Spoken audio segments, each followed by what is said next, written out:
kitambo nikiwa mtaini kwa nadhani tukishatoa sadaka inachangwa kwa chachi mali Mungu anakuzia naenda nazo. Kumbe Mungu hapo ikuza. Kumbe zinanunua magari kunje. Although mimi na believe says kama mayouth. Yep.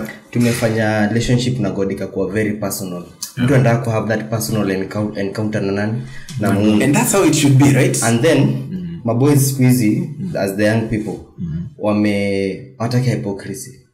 Unaenda kwa church unapata una fights, unapata pasi mwenye anakuhubiri hapo, akitoka hapo bado utampata Al-Capone ama umpate Quiver ama umpate hata Timberexo, unacheki.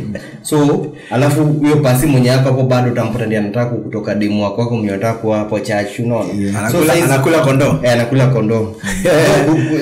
Kuna wale few who are good, but then saizi mayuto wanaona kuna hypocrisy mingi sana. Alafu things have changed. Saizi sio kama traditional church. As Muraya said, kuna siku hizi mayuto wanaamini wanaweza enda kwa street mahali tao unaona ngaka yuzapo.